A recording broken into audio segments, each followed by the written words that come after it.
Canal Presse, Canal Kin Télévision, direct à Kinshasa, capitale de la République démocratique du Congo. Merci pour la fidélité Nabino.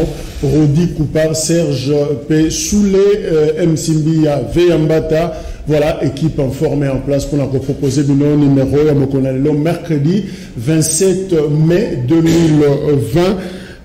Tozane Sengo, vous êtes belé dans Mokil Mobimba, Yakolanda Biso, Kasumbalesa. Merci, ba message na mino boza kotinda, nege boza kolanda Canal Presse, Tozane Sengo, pour l'observation, Nyoso Bozo Salabiso. Breaking news pour Mokonalelo, Jean-Jacques Mamba, député national, Oyo Aza en résidence surveillée à Kobimalelo, Liboso Yaba juge naye.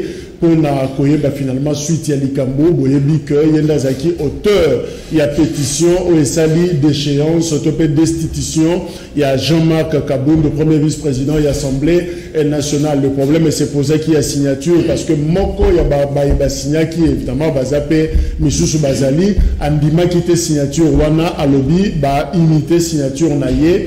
Alors à Fundaki Jean-Jacques Mamba pour na faux en écriture, et usage de faux.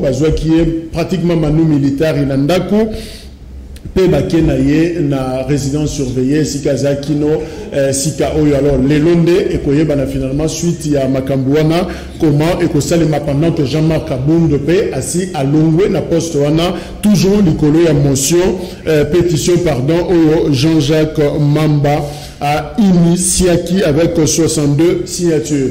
Covid-19, les lots, Tozola Moukana, 143 nouveaux cas, 95 na Kinshasa, 20 na Nord Kivu, 12 na Sud Kivu, 11 na Congo Central, 4 na Haut-Katanga, Moko na Kwilu, Yangwesali cumule, il y a 2546 cas, 25 guéris, 67 décès. Pour le tableau à Kinshasa, limité, la zone de santé les a touchés, limité à Zana 248 cas, Kokolo à Zana 229 cas, Binza aux zones 194, Gombe 176, Lemba 157, Binza Météo 107, Kintambo 59, Lingwala 52, Matete 45, Kalamo 1, 44.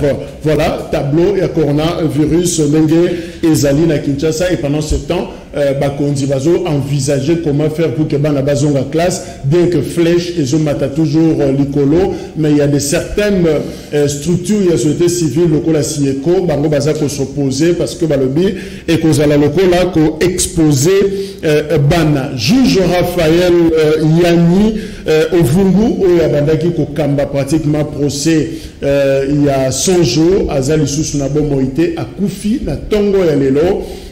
Raison de sources policières, un malaise. Donc, à connaître qui un malaise, Bamemie na centre Nganda, puis finalement, Koulande à Tiki, Bisso, Azali Soussou, Nabo Moïté, voilà image naïe, Yango na ba réaction zébélé, mo réagir d'ailleurs na baladeur Rové Mbata.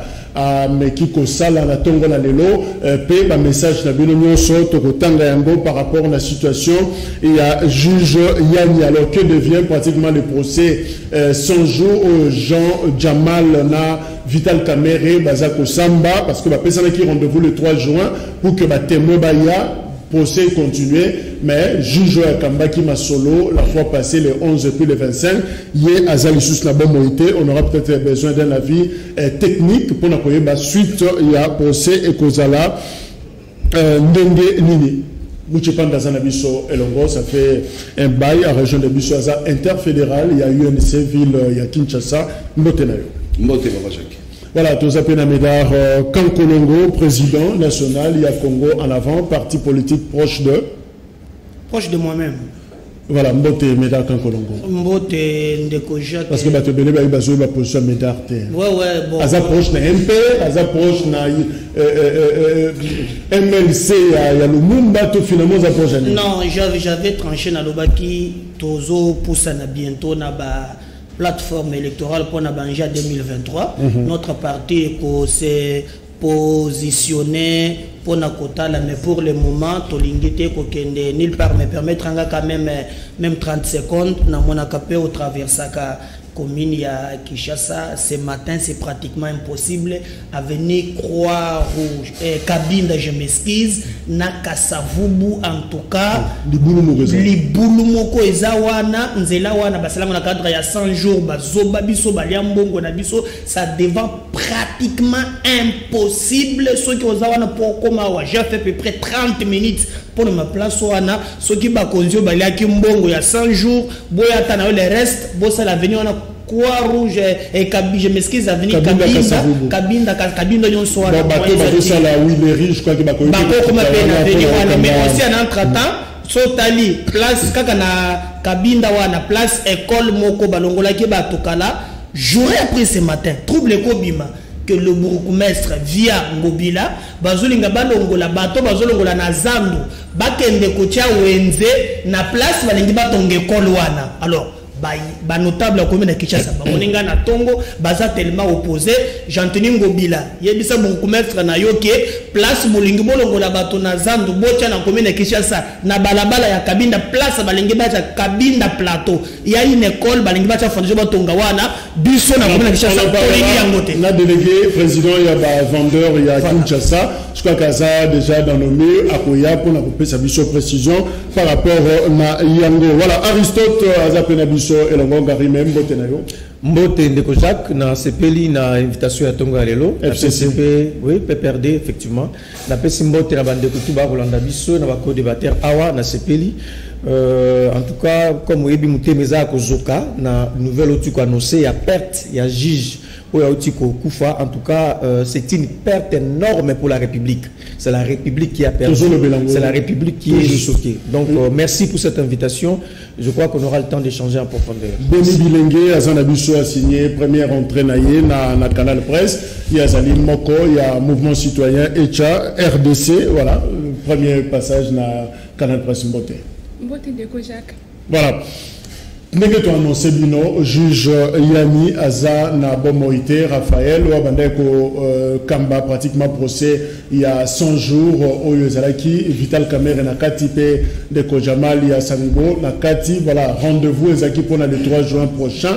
Mercredi pour continuer ma solo avec ma témoin Sengela qui baya mais yemoko suite à malaise selon des sources policières ou pessimisation information juge Azalisu na Bomoïté depuis na Tongo Yalelo ba réaction na bino d'ailleurs eza ebele na Tongo awa Tolanda. Comment est-ce que vous avez réagi par rapport à la disparition et à juge Raphaël elo konga na koloba pona juge ya kufi ezande je ya bato ya FCC parce que bazwaki moto na bango batindi na cash po abanda kopesa ba information abanda osala makambo ne babanda kosala tango ya liboso mena se otango batie état de droit juge ya solo abanda osamisa makambo na ndenge sengeli no moni bango balingite nde basali baboma juge wana po makambo na bango ekene mabe mais eloko basali baliki koluka lisusu kanda ya peuple parce que eloko linge salema bango bazosala po baboma yango to sepeli na ngoti makambo marché mabe makasi na mboka na biso o to ando kanisa to mona ngo ezokoma te makambo ezo marché mabe juge président na ti ba assassiné eza baje ya bato ya FCC batika ba ventilo ba sala wana eza ba ventilo ba o batika liwana basala bango biso no toza na sa mibeko ba juger likambo ka mere bien soka mérité ba condamnation ba condamné soki a mérité condamnation te ba kata ngo biso no to population to ebake makambo eleki boye ana raison ou bien ana raison te ba kata makambo wana bien ata juge président o ba remplacer wana asala musala ndenge sengeli population azwa résultat bien Nangana Baksaka boy vraiment toujours regretter na l'état ya mboka na biso. L'état nde mutu azali place mibeko efandi makambo mboka ndenge ezali.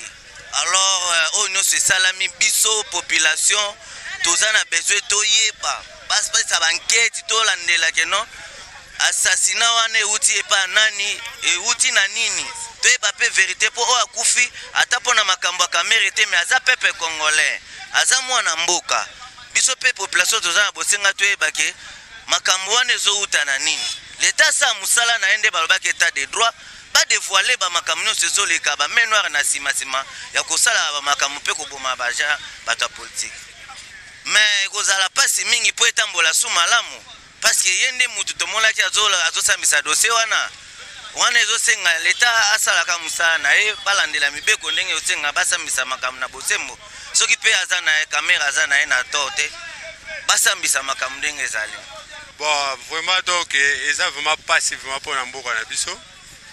Comment expliquer que donc mutu akufa na maladie mais so comme assassinat donc il n'y a pas une sécurité na kati ya mboka. Il fallait que les paramètres soient sécurisés. Comment expliquer que mais il n'y a pas de problème. Les juges peuvent les bazali, continuer. La procès pour les documents. Poursuivre les camois, tina souka, juger les camois, tindengue ceux qui caméra ont raison, ça va libérer. Ceux qui caméra ont raison, dossier on est continuer. Voilà.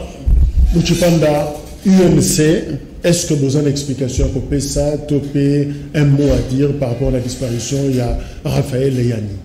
Non, merci de Jacques. Naroloba Kepo n'a vraiment regret mingi parce que Akoufi est responsable, puis est père de famille, qui est chargé moko pour assumer. Pour apprendre ce matin, si Bitmaka et Moto Akoufi, je crois que ça fait très mal. Ça fait très mal. Parce que Badiwa a bongo et senga faut pas garder corps. Basalana nous enquête, c'était dit à quoi pour que éclairer opinion selon Mornaye. Mais comme tout est encore bloqué, freiné, on n'a pas encore les éléments sur ça. Donc Tokozelana nous doit apprendre. Là, je me réserve vraiment pour commenter beaucoup, mais seulement c'est que je peux dire que ça fait très mal pour perdre Moutanengwana et surtout dans un moment où Mboka ils ont procès Moko où tout bazar là et Abanda qui a très bien premier jour et deuxième jour à quel moment très bien et quoi apprendre brutalement que Tozimo Rwanda en tout cas moi personnellement ça me fait très mal tant que parent tant que responsable. Alors Aristote na moni batangi FCC moi mingi na baladeur autotiko ko balancer awa comment est-ce que vous avez réagi na FCC pour accueillir une nouvelle ndengeni ndeko Jacques le corps lobaki tango moko wa tango pesenga malobane bandeli nalobi c'est une grande perte pour la République.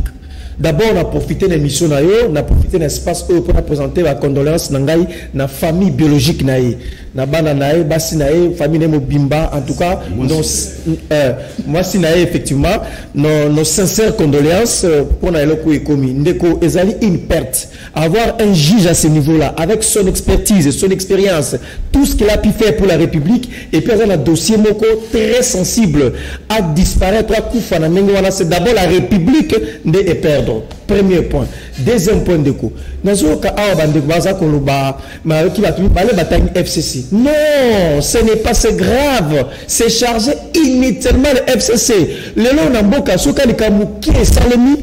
Attaque outil na wana nzela monsieur komaka PPRD FCC tout ça c'est grave avion c'est l'accident awa batanga PPRD ceux qui batumbi pile na limité batanga PPRD ceux qui comment ça dit que c'est une manière de voir les choses erronées et que les biso teto avancer donc le FCC n'est pas un bourreau n'est pas omniprésent on a dans chaque situation à Mboka quand ça va mal et non c'est pas ça et puis il faut rappeler jusqu'à la preuve du contraire rien n'a été dit qu'il a été assassiné. Parce que dans rien n'a été dit qu'il a été assassiné.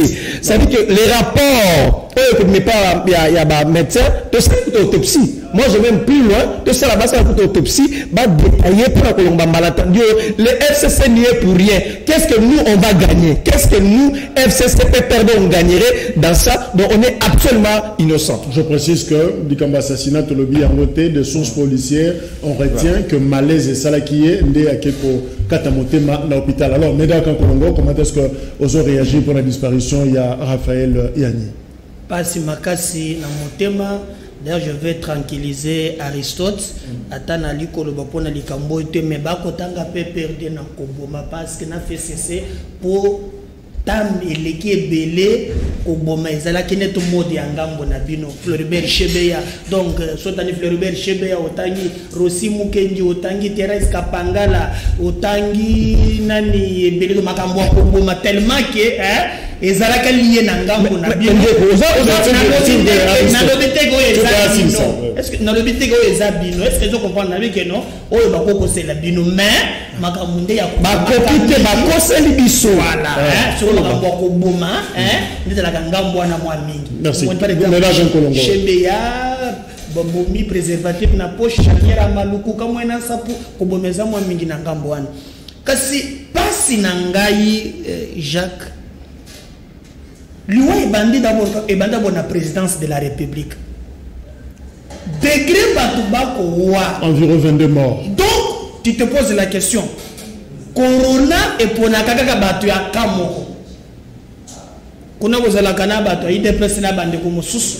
Mais ce qui corona et yé okomona kaka keno batu ya ngambo nde bazokufa. C'est de ya mi bandi. Ngambo nini?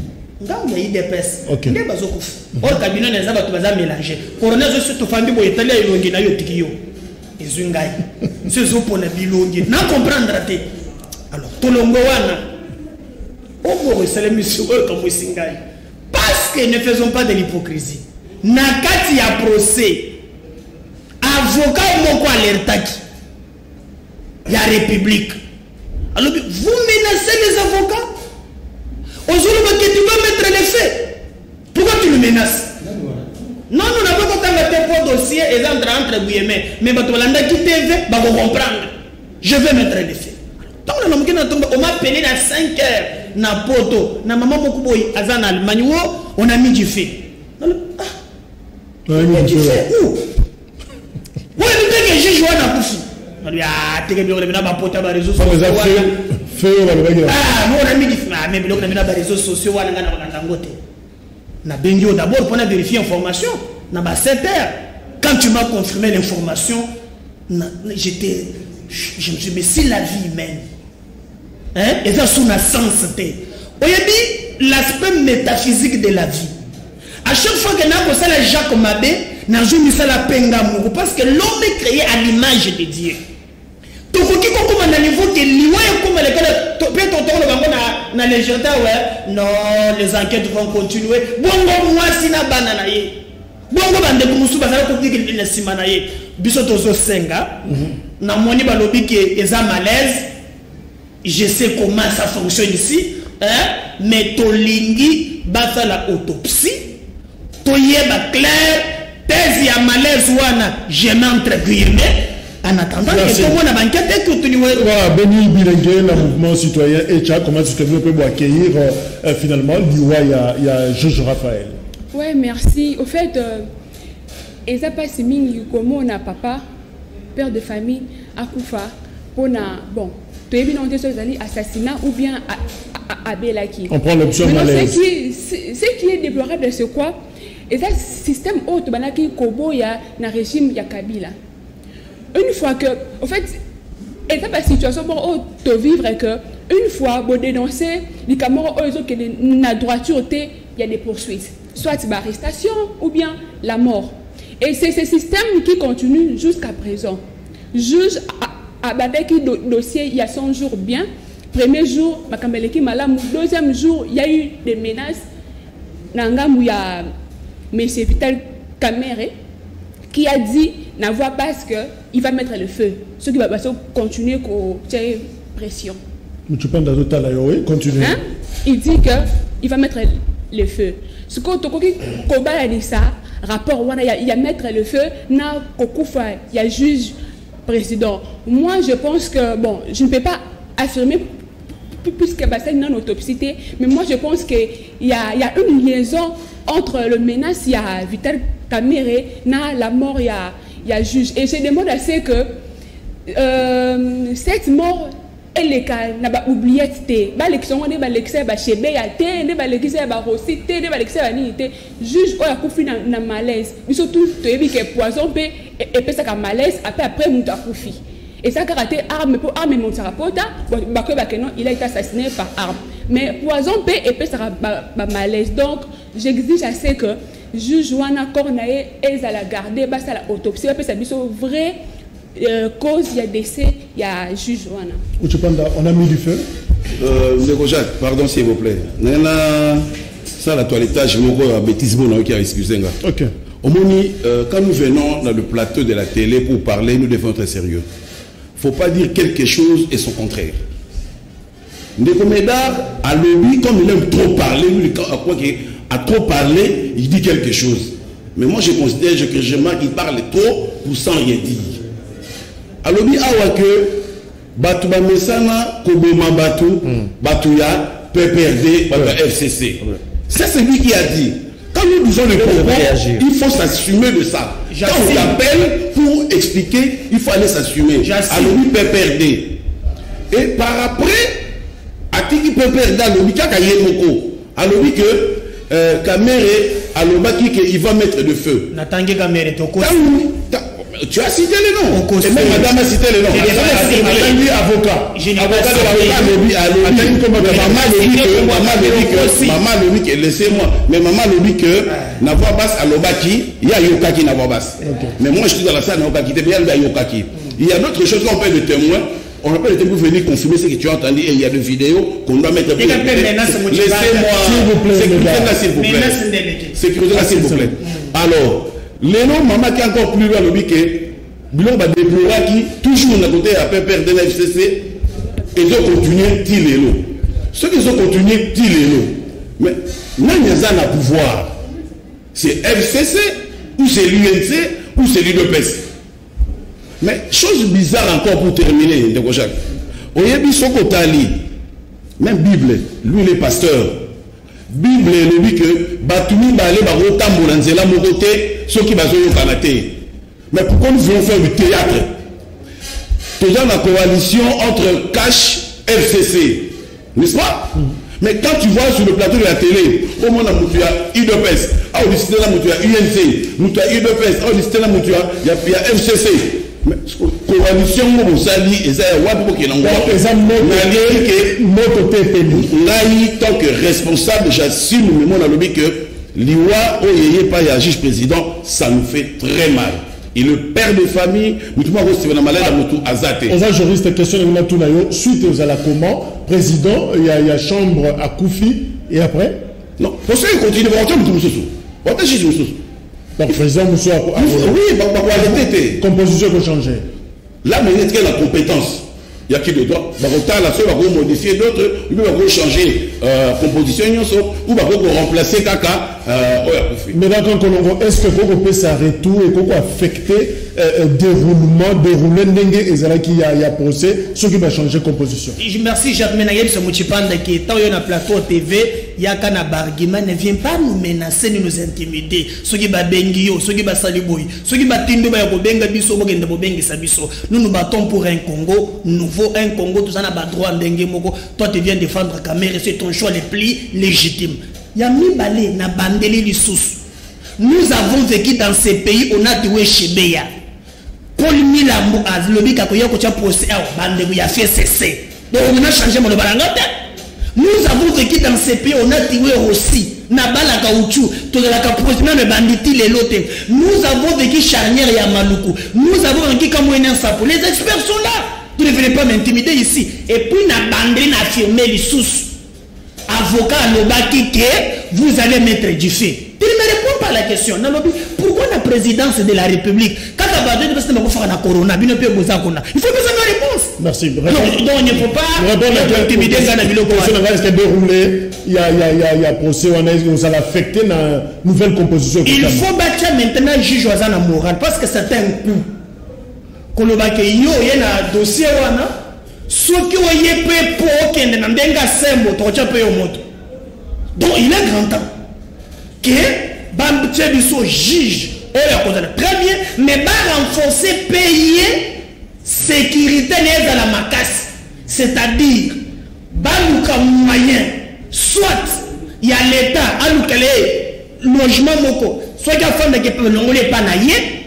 L'État apprécie par exemple ndako moko en charge naba militaire na biloko nyonso parce que c'est un message à intimidation même les avocats de la République c'est des psychologique au meki au côté de l'écamboyo aux humoto Beni Bilengue, est-ce qu'on peut considérer ça comme une arme psychologique pratiquement négée comme Kolonga Lobby pour le reste ya bateau Vatican? Oui, merci. Avant de répondre, j'aimerais parler à M. Mouchipaï, à Lobby. Mouchipaï, ok, désolé. À Lobby que j'ai fait dire à Vital Kamerhe ce qu'il n'a pas dit. Bon, dites-nous un peu. Si Vital Kamerhe n'a pas parlé du fait, et la réaction de l'avocat, c'était par rapport à quoi? Mais il était agité? Non. Nous tous, nous avons suivi le procès. L'avocat n'était pas agité. Oh. Il a réagi par rapport aux menaces de Vital Kamerhe. Au départ, Vital Kamerhe était posé, nous montrons qu'il est intellectuel, un économiste ne vole jamais. Mais à ça, la carte erreur, il y a un chiffre. C'est ce que Vital Kamerhe a voulu nous montrer. Et à la fin, tant qu'on va pousser point faible, c'est en ce moment que Vital Kamerhe a commencé nerveux et il a même dit que Arocha moto et tout. Parlons du déroulement, si il s'avérait que va changer. Est-ce que ça a une arme psychologique? Moi je me dis que c'est en fait c'est une façon où dans la position il y a faiblesse, arme au bon ça il y a rapport à affaiblir adversaire. Alors que tant on a ça révolu. Babomi juge pour un juge au Msokoya peut-être abanga que ta on est basale qui est et toi comment est-ce que tu dois réagir? Il faut être prudent. Non. Moi, si je dois ramener cette discussion dans la discussion antérieure, tout le monde a qui procès à Edi Kapen. Babanda procès et s'il a été pourquoi juge à Koufa, avocat à Koufa et pourquoi est-ce que Babanda la dossier était hein? Vous imaginez un peu. Donc moi je demande à ce que Balandela mort il y a juge Koufa et puis juge Obaoche la biso azala jugement ko kozala dur moralement azala jugement strict ko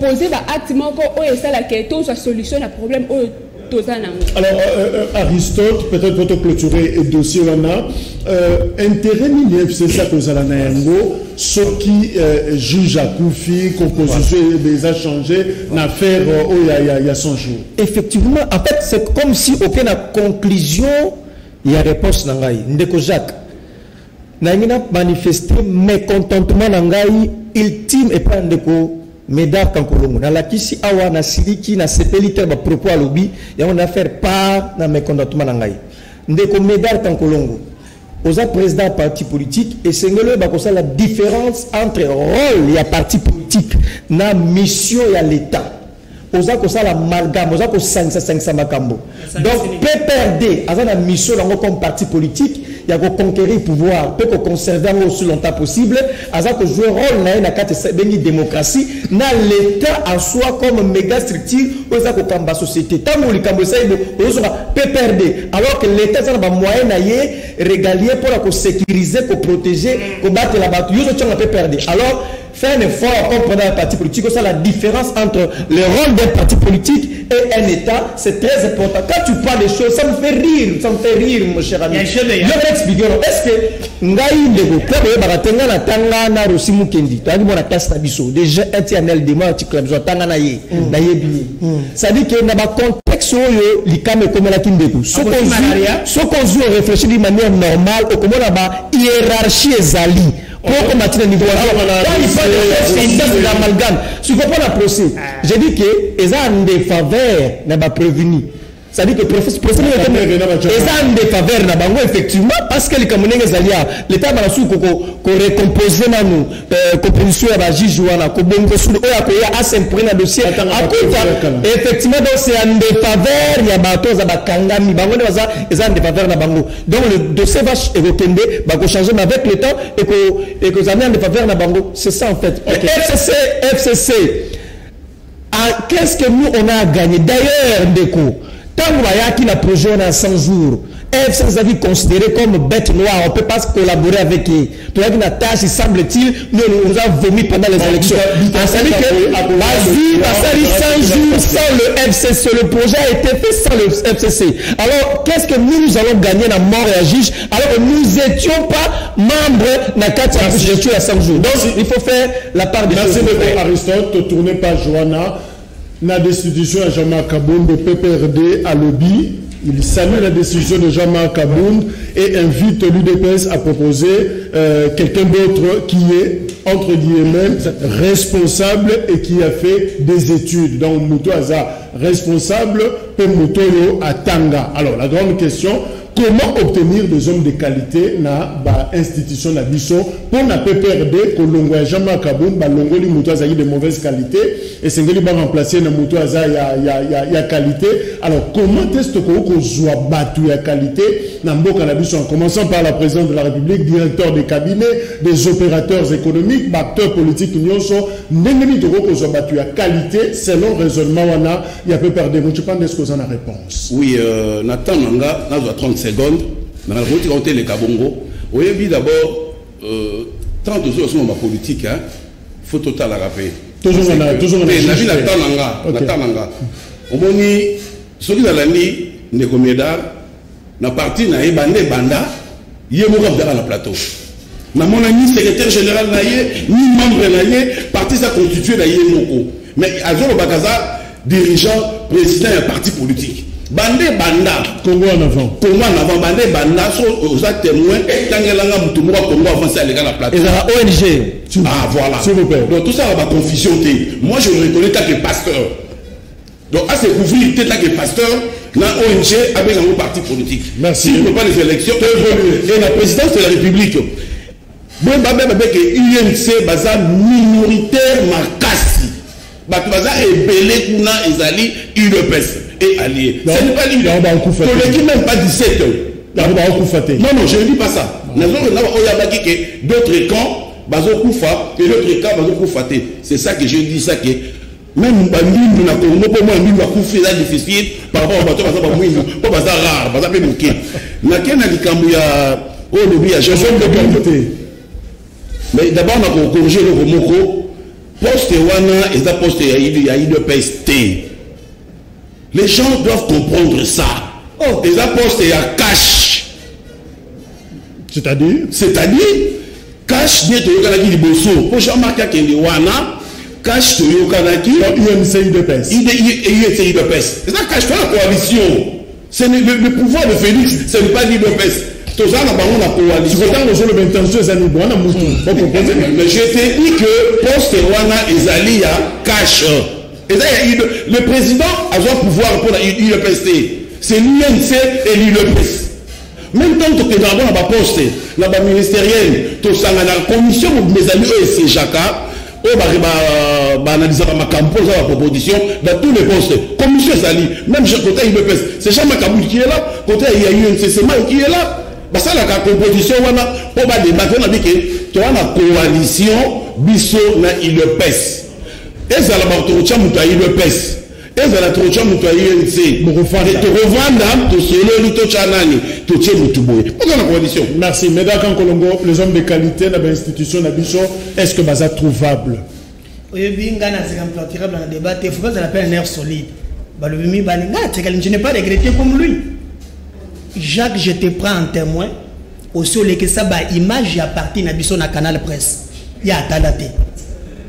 Notre parti, nous avons un siège national à Rissotellarimi. Songolo numéro 111 dans la commune, c'est Prince Kassabou, siège officiel les alliés. Yo, les qui savent image, à pas moins de 500 personnes à matinée, mon côté, sans bon côté.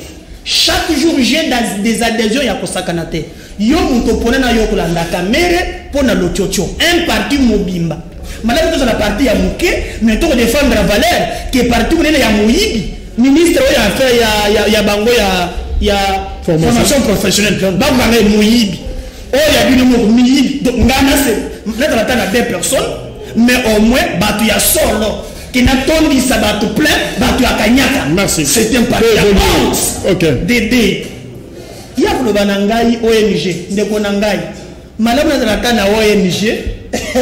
On a dit que non na ONG na biso to ko bundela mboka mais sodo ina journal parti journal ya ba parti en 1950 okomona PPRD okotala Congo en avant medan Kangolongo président national. Bino parti na bino parti ya kanyaka. Buyiba ka 15 milliards budget za la ka 4 milliards.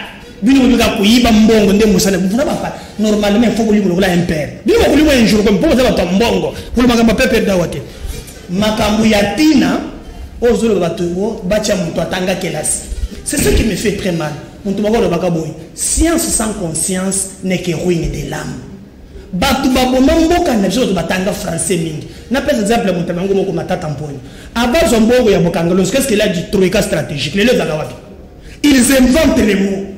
Taux d'inflation, azumbo on se met l'école et on a cateti lelo. Musumu na français, vous savez français, o ya jana ko bambongo bastard, a juste français musufu ya sekao. Ce qui français, ni bastard mais se faut tirer tout le monde a gagné sous-sauter. Moi j'aime ba intellectuel, ba yé, batangi kotangi ali malapa surtout tangi te to ko boyete. Mais au-delà la connaissance na biso, tout ba ça peut bolingo ya Congo. C'est ce qui nous manque. Professeur Koko Nyangi Joseph, attention bongo ya FPI, azo se detilelo. Professeur Kinke Mulumba, azo ya fibre optique. Donc moi quand on a professeur. Donc ba frère comme côté surtout dans la libou, et ça cause un intellectuel sans foi ni loi. Merci. Pour moi c'est qui m'intéresse et puis on va continuer bato INC. Pour ça bato IDPS, on gomi ya cash. Ba bande ba calcul politique. IDPS ko fongo. Mais sur le bato na ça rabino bango. Merci. Alors Ndeko Aristote. Finalement, on peut perdre sa condition, on a profil, on a un homme responsable, un homme qui a étudié. Au fait, merci Ndeko Jacques. Il y a il faut confirmer propos comme on a honorable Didier Manera. Il y a le président parlementaire, il y a PPRD, na kati Assemblée nationale. Donc c'est effectivement ce propos et outils na PPRD Didier Manera ou Azali député national élu il y a PPRD. Et c'est vrai Ndeko. C'est après examen, c'est après réflexion, c'est après tout ce que nous avons vu avec l'ancien vice-président et Assemblée nationale, l'honorable Jean-Marc Kabound, qu'on s'est rendu compte que nous voulons vraiment avoir un répondant, un message qui reflète la grandeur, il y a Biroana, et non un militant lié par le populisme. Pendant 18 ans à Kabila, dans la FCC, vous aviez des hommes responsables, des hommes qui ont étudié, il y a qualité. Ça, c'est fait, je suis... Parce que en fait, ici, il s'agit de redorer le bureau de l'Assemblée nationale. C'est-à-dire qu'on s'est rendu compte que Mouton Batiwana a la différence entre être militant et être un homme d'État ou incarner, c'est un officiel. Il incarne effectivement l'Assemblée. Il ne peut pas faire des déclarations, des discours, des comportements incongrus par rapport à la mission Zanango. Décontré que c'est le comoko. Le temps il peut perdre, le temps il n'y a rien que c'est le comoko. Et ça, on a dit que Tongambo a deux dimensions. Vous voyez que Zouambongo a libanda, ba aide, ba sungi le botongi mboka. Na cité Awa, stade de martyr, na cité Awa, pont Maréchal, na cité Abilo que Belé te tonga la mboka, otozo ba aide à libanda. On occupe que Tongamboka, s'il faut propre. Yoga, on occupe que Tongamboka, s'il faut propre. Mais depuis 1960, il est là. Bamboka oyo s'ils font propre. Nasi à matata. Jamais que ça va s'ils font propre au sali. Alors on déco, ce que nous avons fait notre rôle, nous avons joué la partition et nous devons continuer avec l'État. Il ne faut pas ici nous amener. Pour l'Assemblée nationale, nous sommes contents. Nous sommes heureux et nous nous applaudissons du départ de la destitution de l'honorable Jean-Marc Kabound de CPL Kolingi RDC qui a étudié. Kaboundji. C'est-à-dire que nous voulons quelqu'un qui a étudié, un très bon monsieur. Alors, mouvement citoyen, pratiquement société civile, tant que vous êtes à la classe politique, est-ce que les hommes de qualité, ça, to photo Luka Bango selon proposition à PPRD bapesi na UDPS des hommes responsables au Batanga. Vous savez, Nazo Kapasi na moni ndeko na ya PPRD aza ko s'appelle Kivu ya koloba batu baso bana batu bana changu bana badisnyoso baso landaye batu ba viva pasi na ton ya régime ya Kabila lelo baza na leçon morale ya pesa batu que bana pesa batu batanga batu baza bien instruit na PPRD na FCC na régime passé mais Kabila a ça la ligue ya ba intellectuel. Il y a des professeurs qui ont basé dans la FCC, mais ils n'ont rien fait de bon. Ma tête à Pono et autres. J'ai rejoint notre frère du Congo nouveau. Oui, Médard, au-delà, il y a l'intellectuel et sage, il faut qu'on baxe ça au Congo. Bien sûr, ma tête à Pono, un homme intellectuel. Ancien Premier ministre. Ancien Premier ministre. Azaki. Aza membre de la FCC, il a détourné bon à sinistré. Oh mon père Azali comment victime. Oui. Mon père biologique, il est vivant. Ma tête pour nous a détourné cet argent. Ce qu'on bien c'est facile. S'il vous plaît, je ne suis pas venu. Je ne suis pas parler des choses que je ne connais pas. Il y a des preuves que Matata nous a détourné. Non, il y a sinistré. J'en parle parce que mon père biologique est victime. Hormis Matata nous, Mouyambo, il n'y a pas détourné. Bon, même dossier. Hormis ça. Kabila n'a pas conseiller et tout bazali ba professeur ba UPN ba Unikin et tout ba pesa conseil ni malamu o Kemboka et que liboso 18 tonnes na pouvoir batiki ngalema sans respiratoire s'il vous plaît hein ba intellectuel wana ba ko pesa idée que to bongo sa ba hôpital to bongo sa ba nzela to bongo sa social batika ki bon comme budget combien na RDC alors donc s'il vous plaît. Et puis, au-delà de ça, Jean-Marc Kaboundi a occupé la destituer Bongoté il doit aussi expliquer au peuple congolais sous bâtiment il y a 7 millions et Zala qui n'y alors oui, puisque quand les Canadiens de Congo parlaient de ces chiffres et révoltés le peuple congolais. Au moment où Bissot va se foutre à Bissot dans le franc congolais, de la raison Mata. On a bossé les 7 millions pour le congrès.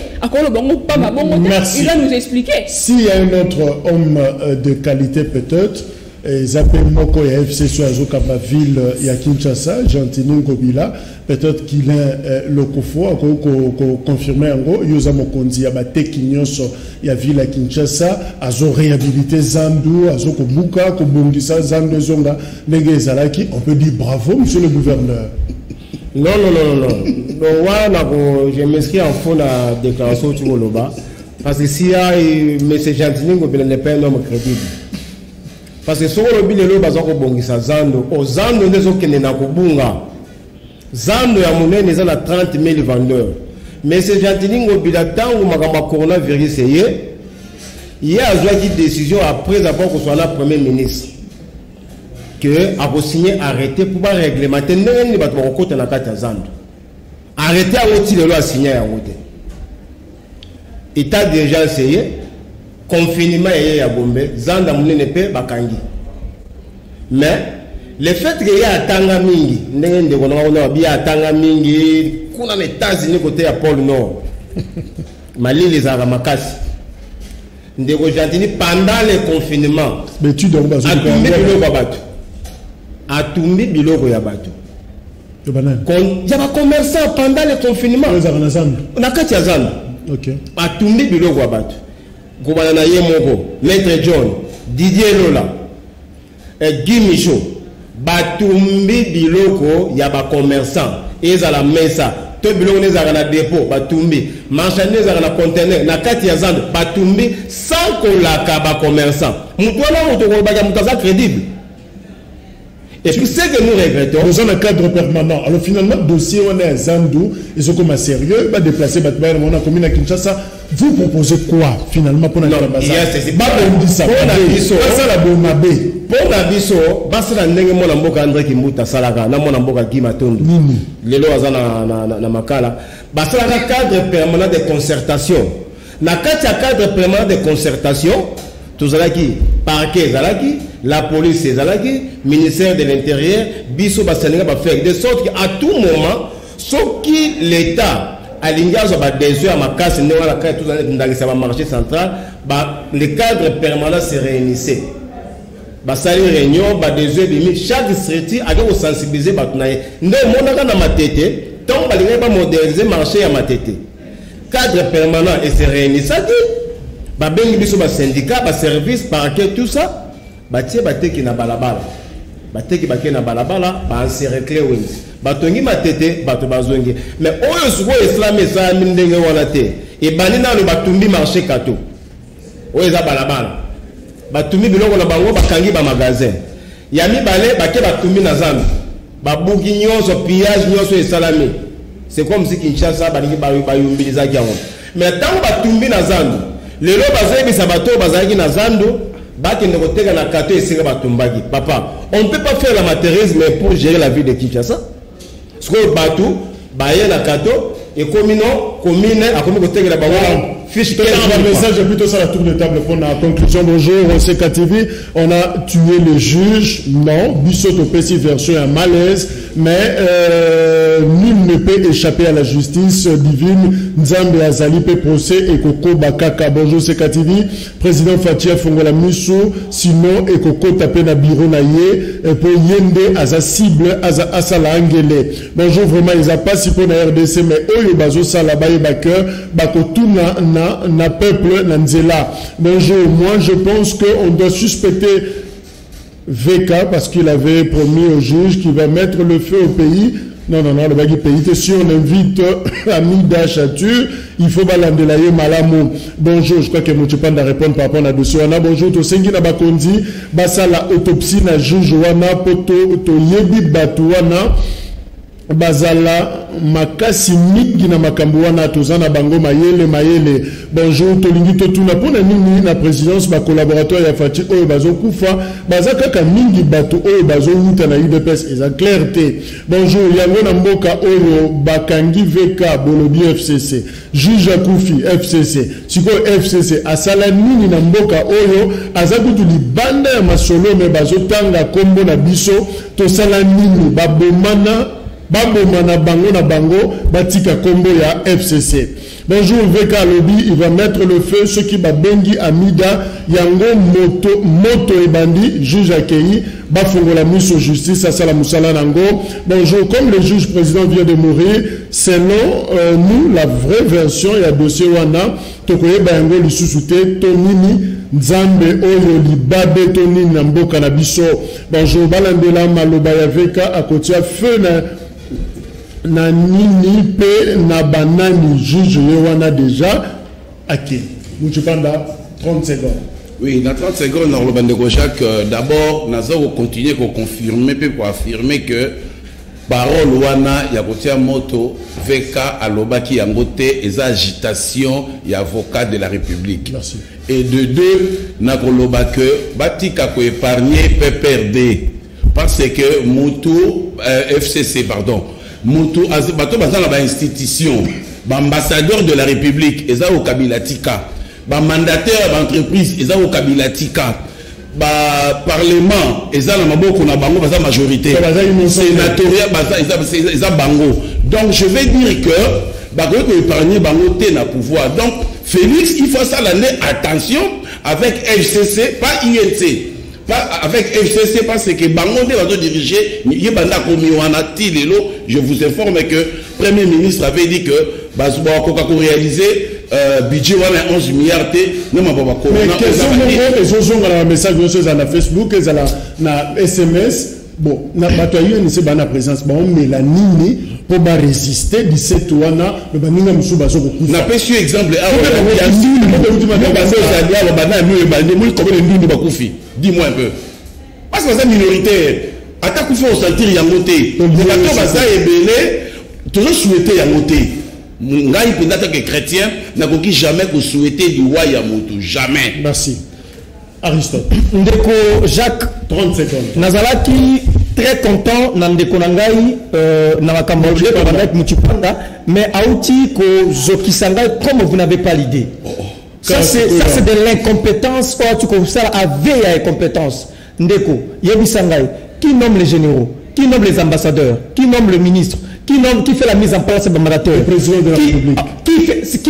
C'est quoi la fonction mythique qui nomme et qui le révoque? Mais au contraire, alors, si tel est le cas, qui en a la signature pour le faire pour l'instant? Rappelle-moi, qui nomme le mandataire, qui nomme le ministre, qui nomme les généraux? Comme ça, ce qui revient à dire que nous, à ce stade, on ne doit pas imputer au FCC ou au PPRD quoi que ce soit parce que l'appareil, la gestion, l'ordonnance est ailleurs. Donc, nous sommes aux alliés, ni de près ni de loin, concernés dans ma cambotali mort, il y a juge, nous n'avons rien gagné, tu vois qu'il est bandé à ma soleil à 5 jours. De 1. Et de 2, il faudrait dire ça, il faut pas faire de l'amalgame. Le PPRD, c'est un parti politique qui joue un rôle dans la démocratie. Et là, la mission est reconnue. L'État, mission a été connue. L'État, protéger les personnes et de leurs biens. C'est l'État qui doit protéger. Si l'État ne le fait pas et qu'il y a des failles de gauche à droite, il ne faut pas imputer, charger le PPRD parce que le PPRD n'y est pour rien. Président Bavandor à Kinshasa. Alors, réaction, 30 secondes. Oui, bah pour la mission syndicat soit de vendeurs du Congo, on a des syndicats notamment bah CC, bah Bismarck. Par rapport à Makambo de Kanakati Azanda Mounene, nous avons décidé l'organisation d'une grève et d'une grande marche pacifique le 16 juin. Nakati a vu la Kinshasa. Pour la recette, la Tata Mokondia école révocation. Il y a Mola Mboka Jantini Ngobila. Par rapport à Makambo ya sali ya pillage, à destruction méchante, Kotumabilo ya ba commerçant. Peut-être sengi na ba député provinciaux. Batu ola batumbi biloko na bango. Baza électeur na bango. Zanda monene zo ya ba 30 000 commerçants. Kato zo ya plus de 15 000 commerçants. Bazo route na ba commune différentes. Batu baza électeur na bango. Mais comment ba vandi baza majoritaire na kati ya parlement, basali même pas une descente na kati ya marché central. Mais tout à l'heure na ki binyo so boza bozoloba. Na yoki mutu mote na je pense na ndaki ndeko ne bandende à lobi de kambu ya bateke na kati ya zanda. Mais nos députés bazo c'est la lésion na ba bêtise o mo na mboka Jantini Ngobila asali na kati ya zanda. C'est pourquoi to sengi na bateke nyoso. Mokolo ya le 16 juin, marché, boutique nyoso a vu la Kinshasa. Écoutez Kate, na marché Bayaka ti na cabinet vice-premier ministre de l'Intérieur pour déposer moment na to sengi révocation ya mo na mboka Jantini Ngobila. To connaît côté déjà. Peut to sengi na procureur général pour la cour de cassation. À se saisir le dossier, va interpeller moi la mboka Jantini Ngobila. Ba chaye maboko la biso bateki to 30 secondes de médaille comme Kolongo. Au moni sikoyo différence nangana ba parti na bango. Tango nga na bandi na dossier ba kino ba konyokola. Heureusement que président Bavander aye ko rejoindre ngai. Kasi yebisa Jantini omona na kanaye boy. Na komina Kinshasa place ningacha wenzwana akochango te. Kendo yebisa ye Jantini na kotende lo maloba et pas ya président Bavander. Na ko yebisa yo ajolinga azwa wenze anokola batu na za oya nango na veni Kabinda croisement plateau batu basi baboyi na bango. Ozo 5 secondes. Alors 5 secondes mesdames. Te batu le biba une minute problème ça. Pour bien dire ngana lo biboyi. Na nyonso koki koleka na moya lelo. Batu bayeba très bien que bakoki ko botola biso mboka te.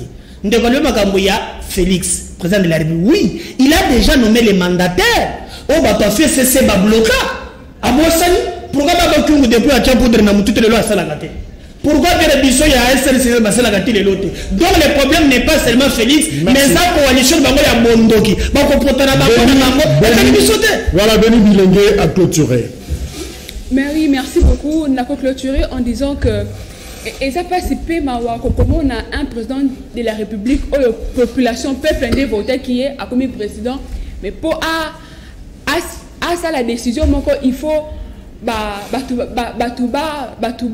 contredire, freiner et autres. Je me rappelle il y a une ordonnance au Ndekatoloba non banoma qui batui na chekamine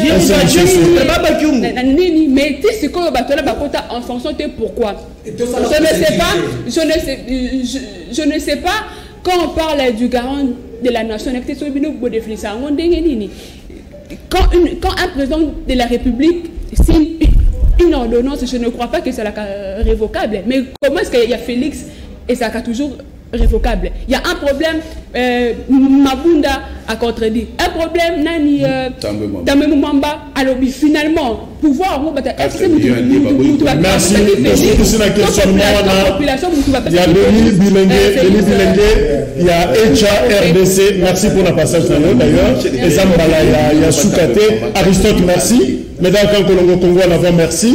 Ndeko Guilain Lokofo, merci pour représenter ma vendeur et à Kinshasa. Rendez-vous 16 juin pour la marche contre Gentili Ngobila, Mouchipanda, Nangano Ballon de Feu. Merci. État fédéral, il y a UNC 21h30 rediffusion. Kin Actu 18h, P 23h, tout ça sur Internet. Kin Presse, AON également. P Lobby, Zulu, Jules Boulet, Matianga, Ozanabino et Longo. Merci, au revoir.